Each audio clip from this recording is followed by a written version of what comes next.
and now we'll focus on how you can engage receiving communities to gain support for these efforts and to help people see immigration as an opportunity for everyone in a community to thrive. And as our panelists mentioned, we're in a really tough climate right now, and I think people are feeling that both nationally and in local communities. And that message that Adam referenced about how communities are better with immigrants as part of communities is so critical right now. So I'll be starting with an overview of Welcoming America and our approach, and then dive into communication and message framing, and then open up for some questions at the end. And throughout, I'll be posing questions to you as the audience, so I encourage you to participate in those polls, type in your answers, and also feel free to type in questions as we go along so that we can keep track of those and get to them at the end.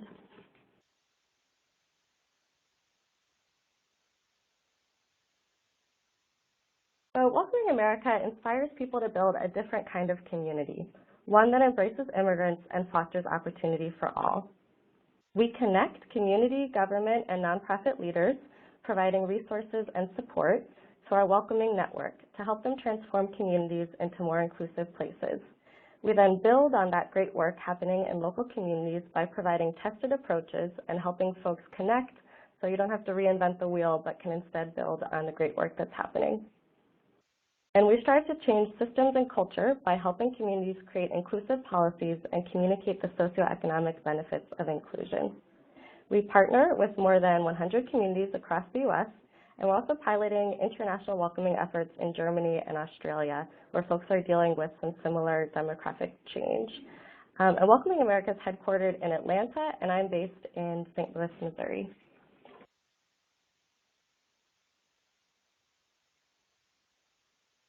As communities are reshaped by demographic change, we've seen that there must be an intentional effort to manage that change. Just as fertile soil is needed for a seed to grow, receptive communities are critical for immigrants to be able to really participate in the social, civic, and economic fabric of their adopted hometowns.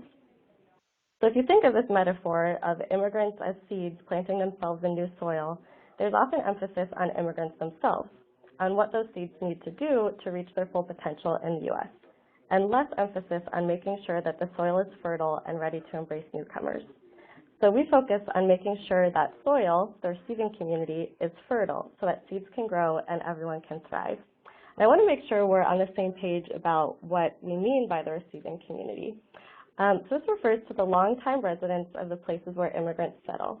Receiving communities include people of all backgrounds, crossing many borders of race, ethnicity, class, and religion, and can even include more settled immigrant populations.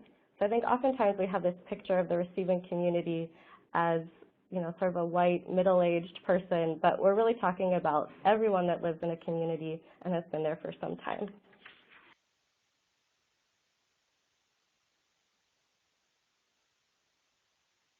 In many U.S. communities, particularly new immigrant destinations like we've been talking about, the messages typically heard about immigrants can be negative, misinformed, or simply absent from the conversation.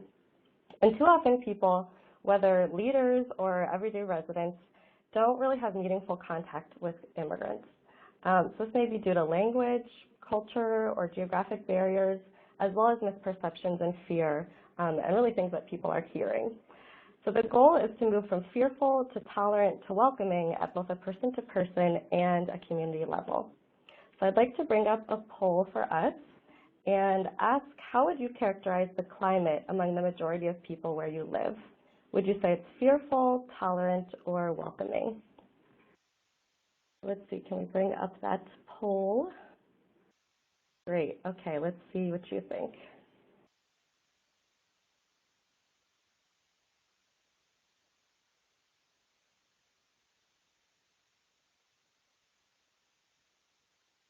Okay, so it looks like we're coming in mostly at tolerant and around equal for fearful and welcoming.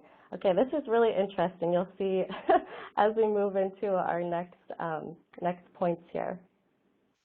Great.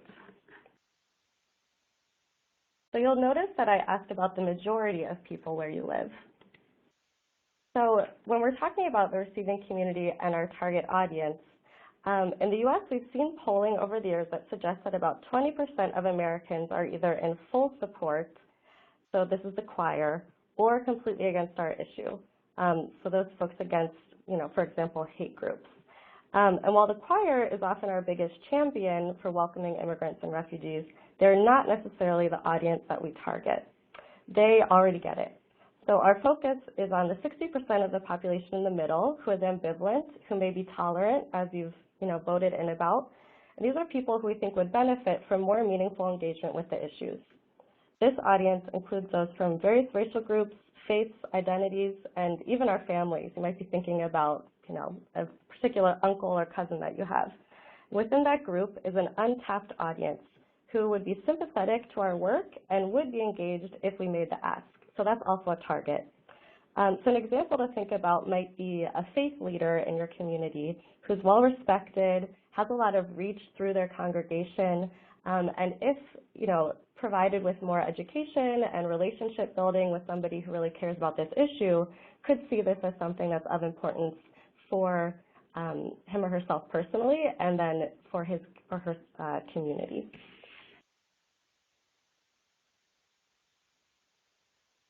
Based on research and practice, Welcoming America has developed this following three-pronged approach to engagement of the receiving community.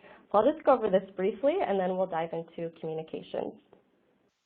We've seen that engaging diverse leaders to be positive voices around building a welcoming community sends strong signals to the public that demographic changes are an opportunity. An example we've seen is post-Paris attacks. Several mayors and governors came out, against refugees, but we also saw a lot of mayors and governors sending positive messages about welcoming newcomers and welcoming the broader Muslim community who already lives in the places that these mayors are overseeing. And an example here in St. Louis was Mayor Slay, who discussed refugees and immigrants as a key part of our community and grounded us in the histories of Bosnian immigrants coming to St. Louis and revitalizing particular neighborhoods. So this is a strong narrative that people relate to, and he was able to link that to then the current situation post-Paris attacks. Another strategy is finding ways to bring together immigrants and the receiving community for shared experiences, such as dialogue or intercultural events. So these are the soccer games and the potlucks that we heard from on our panel. This has really proven to break down barriers. This type of engagement work ideally takes place in venues that are convenient and comfortable, easy to get to, such as community centers or places of worship where folks can find some common ground.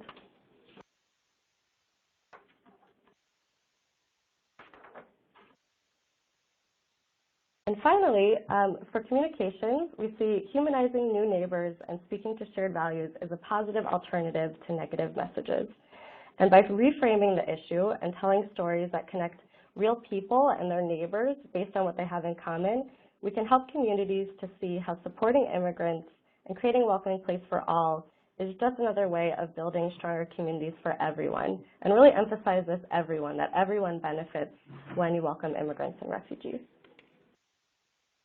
So now we'll dive in, get a little bit more specific about communication and message framing. So why communications? It's really an essential tool to reach a more positive community climate. And an effective communication strategy needs to happen 365 days a year, not just in the weeks following a crisis. So building a solid, proactive communications approach places you in a position where when there's a challenge that arises, people have more of an opportunity to support each other rather than place blame.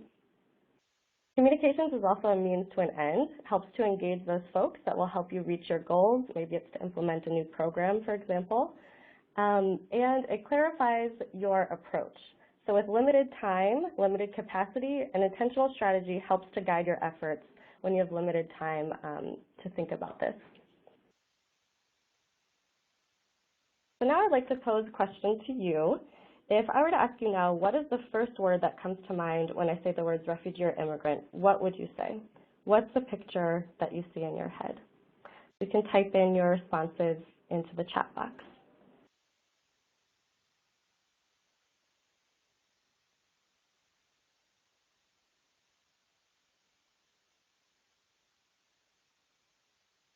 Okay, see crisis, Syrian refugees in Europe, Strong, resilience, love that. Families, hardworking. Great, so I can tell we're working with service providers and folks who understand the issue. Vulnerable, looking for opportunities. Excellent, left everything behind, needing a new home. When we think about how immigrants are framed now, all too often what people hear are all of the needs that immigrants have. They think of the words camp or poverty, and it's true that immigrants and refugees do have serious needs. But what this framing, which is often based on humanitarian situations people are facing, what this fails to do is to emphasize the resilience that people really have. So I love that people type that in. The result is that we begin to think of people as threats to resources, a way of life, threats to the future. And what this type of framing doesn't do is help us understand why newcomers are worth investing in and the contributions that they make to our community. So wouldn't this be better? This is a frame that emphasizes the contributions that people are making. It shows the resiliency that it takes to leave your country behind and to start a new life. This billboard actually comes from Washington, D.C., where the Office of Human Rights launched a communications campaign. And it not only helped immigrants to learn about the resources that are available to them, but also it sent a new message to the receiving community about contributions and was able to share stories with DC's hashtag #ImmigrantSContribute. So I'd like to share some alternative frames. And some of these you might like, they might speak to you, and others might not work for you at all. They're just here as examples to kind of help you start thinking about new ways to talk about the changes that may be occurring in your communities. So I'll read just a little bit. Our community's success depends on making sure everyone who's a part of it, including immigrants, feels welcome here. Becoming a more welcoming community means more customers for our local businesses. So this frame really emphasizes the economic argument. What kind of audience do you think that this would work for?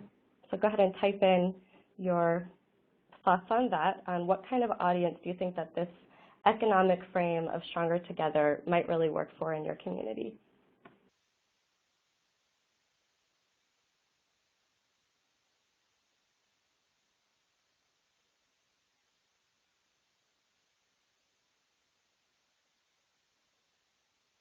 Okay, we see employers.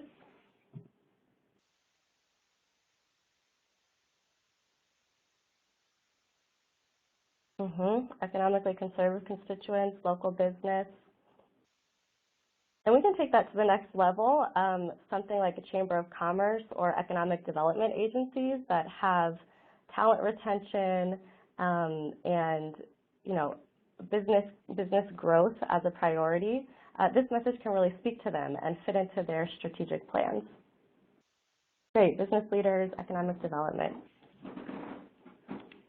Good, so I'll share another frame here. Different paths, one future. So in this country, we believe each person should have an equal opportunity to make it if they work hard. We need to stop thinking in terms of us versus them and start thinking in terms of just us. Americans united by the bonds of shared freedom and equality. This message you'll see taps into some of the patriotic ideals in the U.S. And it's also really future-oriented. So you might think about the future that people in your community would like to see and how to communicate about how immigrants could help achieve that vision.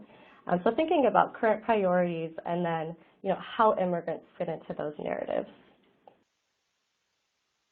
And a final frame that I'll share is competitive edge. So competing in a 21st century economy means taking full advantage of our most important resource, our people. Working together to build a 21st century economy means making sure everyone who lives here feels welcome and included, no matter where they were born.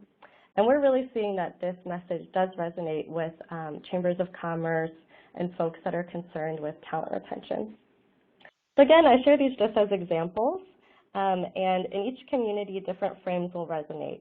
So to help think about that and what would resonate, we want to start by thinking about your audience. So as you begin to rethink how you're communicating about newcomers, you want to remember that you're trying to engage the receiving community And that isn't just about what resonates with you personally. So what resonates with them? You want to think about the values that they hold dear. And as you're considering that reframing, you want to go back and consider those core values and what will really speak to people. So I'll go through these next slides just really quickly to give a couple examples of values. This gives an example of community. This is from North Carolina. Faith from Tennessee. And economic contributions from Michigan. So I want to share just in these last couple of minutes a couple of key takeaways. We want to be balancing stories and facts. So beyond connecting with values, traditionally we've used a lot of facts when talking about migrants, but what's better is to incorporate values, facts, and stories into communications efforts. I'll do a really quick poll of which resonates. These are citizenship pages from Canada and from the US. So which resonates in terms of grabbing you and making you want to go further?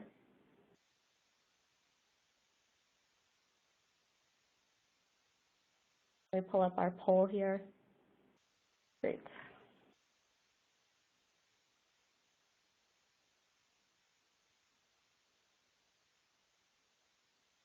Okay, looks like we've got a lot that love Canada. And I think, what resonates here is that Canada is using pictures of real people and even a hashtag that's linked to stories. So Canada does a great job with their messaging. A couple of final points here. We want to make sure that we're communicating through credible spokespeople. So that might not be you. It might be somebody who's credible in your community, maybe not someone who's actually embedded within refugee resettlement or immigrant services, but a key leader that can help you deliver your message. And a final point is to stay positive and focus on solutions. So there's a lot of challenge out there, and the media is quick to point that out. So staying positive is really appealing to people. It tends to be more productive. And when you think about it, we all want a positive vision for the future.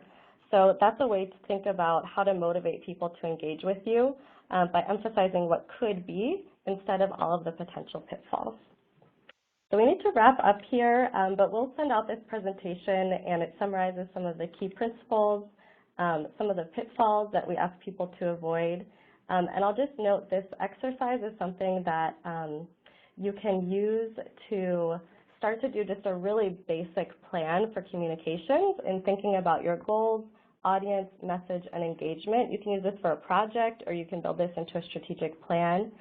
And I will share also that we have several messaging resources on our website. So if you want to take a deeper dive, these are all available to the public. They focus specifically on messaging, and you can access those through our website, welcomingamerica.org. I think we have a little bit of time for questions. Looks like we'll be able to stay for a few minutes. So let's see. Denzel, any questions that we'd like to open up with?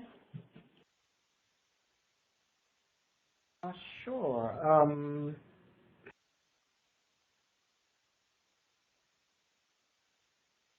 I think some of the things you mentioned about knowing your audience is really important. Perhaps you can give an example of a particular audience and how that was approached in a very unique way. Adam was talking earlier about law enforcement, for instance. You spoke a little bit about business leaders, interfaith alliances, perhaps approaching other faiths. Sure. We've seen a lot of success in approaching actually universities in talking about international student retention. So this is sort of an economic development strategy in thinking about international students coming to the U.S. who often want to stay in the U.S. after they graduate and find jobs. But that's often not really the focus of university student services. So, connecting with universities about sort of the shared value of students having a positive experience in the United States during their tenure at universities has helped to create that bridge of, not only supporting students during their studies, but supporting students as they then bridge into careers in the U.S. And help communities to capitalize on talent, especially in the STEM fields, which we're really losing out on when international students are turned away from companies because of sort of misunderstandings around visas or work authorization. And perhaps you can just give us a few seconds on tips that how to deal with either audiences that are new to immigrants and refugees or just audience that are just very anti-immigrant and refugee.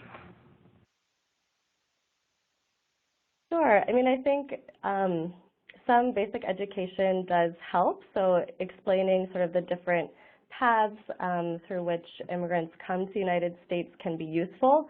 But, oftentimes